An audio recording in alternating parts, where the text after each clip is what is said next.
ODI সিরিজে ভারতের লজ্জাজনক হার এবং on the expected lines I believe যে আজকেও উইকেট প্রচণ্ড টার্ন করলো এবং আজকে কিন্তু ভারতীয় ব্যাটাররা আগের দিনের মতো যেমন রেজিস্ট্যান্সটা দেখিয়েছিল, ম্যাচগুলো ক্লোজ হয়েছিল, কিন্তু আগের লাস্ট দুটো ম্যাচের মতো আজকের ম্যাচটা কিন্তু ক্লোজ হলো না। এবং ম্যাচের শেষের পরে রোহিত কিন্তু একটা হার্ড হিটিং প্রেস কনফারেন্সও করলেন, যেখানে তিনি সেলফ ইন্ট্রোস্পেকশনের কথা বললেন, যেখানে তিনি প্লেয়ারদের শর্ট সিলেকশন নিয়ে প্রশ্ন তুললেন এটা বলবো না, কিন্তু তিনি এটা বললেন যে we could have been more brave enough, মানে স্পিনারদের এগেনস্টে আমরা হয়তো যতটা অ্যাটাকিং অ্যাপ্রোচ আমাদের থাকা উচিত ছিল ততটা অ্যাটাকিং অ্যাপ্রোচ আমাদের ছিল না। এবং রোহিত সেটা স্বীকার করলেন, like a very good leader, he did not hide away behind excuses.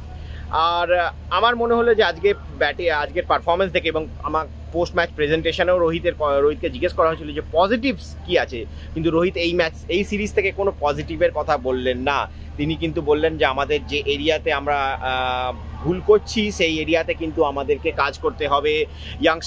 ইয়াংস্টারদের জন্য ডোমেস্টিক ক্রিকেট খেলার পরামর্শ তিনি দিলেন, কেননা এই কোয়ালিটি স্পেনের এগেনস্টে কিন্তু ভারতের এই যে স্ট্রাগল সেটা কিন্তু এই লাস্ট আমি যদি বলি 5 বছরে কিন্তু we have seen on multiple occasions. And রোহিতও সেটা এগ্রি করলেন এবং তিনি বললেন যে আমাদের কিন্তু কোয়ালিটি স্পিনের এগেনস্টে নিজেদের গেমকে আপ করতে হবে এবং তার জন্য ডোমেস্টিক খেলার পরামর্শ স্পেশালি ইয়াংস্টারদের তিনি দিলেন। উইকেট সম্বন্ধে বললেন এরকম চ্যালেঞ্জিং উইকেট রেয়ারলি পাওয়া যায়, বাট আমাদেরকে ভবিষ্যতে মাথায় রাখতে হবে যদি এই ধরনের উইকেট আমাদের ম্যাচ পড়ে আমরা কী করে অ্যাডাপ্ট করবো নিজেদেরকে, সেই বিষয়ে রোহিত কথা বললেন। আর ওভারঅল ম্যাচ মানে টস থেকে দেখুন, টসটা বড় অ্যাডভান্টেজ আমি মানছি, কিন্তু আজকে ভারতীয় যদি দল দেখেন তারা কিন্তু একটা এক্সট্রা ব্যাটার খেলিয়েছিল এবং আজকের ম্যাচে আমরা এক্সপেক্ট করেছিলাম যে ভুলগুলো হয়তো আমরা লাস্ট দুটো ম্যাচে করেছি আজকে করবো না, কিন্তু আজকে আমরা দেখলাম যে মানে লাস্ট দু ম্যাচের থেকেও বেশি আমরা মানে কম্পিটিটিভ, লাস্ট দু ম্যাচে তুলনামূলকভাবে আমাদের ব্যাটিং কম্পিটিটিভ ছিল, কিন্তু আজকের ব্যাটিংটা পুরো একদম স্পিনের এগেন্সটে ধরাশায়ী হয়ে গেল। এবং এটা থেকেই বোঝা যায় যে আর যে মানে কোয়ালিটি বোলিং যে কোনো উইকেটেই যেন মানে কার্যকরী হয়। এবং শ্রীলঙ্কান ক্রিকেটের জন্য খুবই বড় দিন, 27 বছর পর তারা ইন্ডিয়ার এগেনস্টে বাইল্যাটারাল সিরিজ জিতলো। তাদের ক্রিকেট যেভাবে স্ট্রাগল করেছে ইন রিসেন্ট ইয়ার্স, তারপরে এই সিরিজটা জয় এবং এই কিছুদিন আগেই মহিলা টিমের এশিয়া কাপ জয়, ওভারঅল শ্রীলঙ্কান ক্রিকেটের কিন্তু this is a very good period for Sri Lankan cricket. যদিও তারা তাদের ক্যাপ্টেন বা তাদের ম্যানেজমেন্ট কিন্তু বলছে এখনও অনেক কাজ বাকি এবং অনেক কিছু করতে হবে, সেদিকে নজর থাকবে শ্রীলঙ্কান ম্যানেজমেন্টের। এবং কিন্তু ভারতকে 2-0 হারানো এই 3 ম্যাচ সিরিজে তাদের কাছে খুব বড় একটা উপলব্ধি আমার মনে হয়। Charith Asalanka team they played wonderfully well, and আমার রোহিত শর্মাও সেটা কমপ্লিটলি এগ্রি করলেন প্রেস কনফারেন্সে। So how do you see this victory of Sri Lanka? First, the women's team winning the Asia Cup. Now, men's team beating India 2-0. How do you see it? Actually, this was a much-awaited victory for a Sri Lankan team because we were suffering from huge number of defeats during past period of time. So, actually, after the loss of the T20 series, actually, we were waiting for the one-day team to win the series. Actually, winning against India is a huge thing always. So I think after 27 years, Sri Lanka bilateral series, they have got the victory. So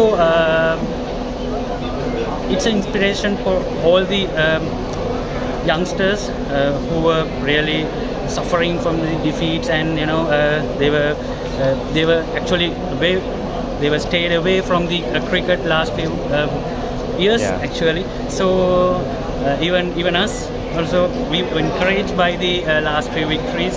So it was always nice feeling to be here and winning against full strength Indian team is a best thing. Just wanted to know that I know that in Sri Lanka we have seen a lot of supporters of Virat Kohli and Rohit Sharma.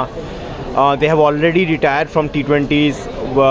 So do you guys believe that this probably will be their last white ball tour of Sri Lanka? I know that they will play test matches over here, but white ball, if you talk about... Yeah, I also thought that before coming here, I also thought that this will be their last tournament. I don't know whether the Champions Trophy will be played here or not, but there's a probability for that. But we always respect Virat and Rohit and the other people because they were, I think part of India. There are huge number of spectators from Sri Lankan actually, so we love them, and actually we were also we had a thinking of coming here to see them. So actually, yeah, I think probably they are last series, so it was really nice to see them here. Thank you. তো আমাদের শ্রীলঙ্কা থেকে race sports ক্রিকেটের coverage এই সিরিজের আজকে এখানেই শেষ হচ্ছে, কিন্তু ভবিষ্যতে অবভিয়াসলি আমরা সমস্ত অফ সিজনেও ক্রিকেট কভার করব এবং নন ইন্ডিয়া ম্যাচেসের সমস্ত খবর আপনারা রেস স্পোর্টস ক্রিকেটে পাবেন। তো দেখতে থাকুন আমাদের কভারেজ এবং সঙ্গে থাকুন আমাদের সাথে। আমি Sandipan Banerjee, signing off from the R Premadasa stadium here in Colombo.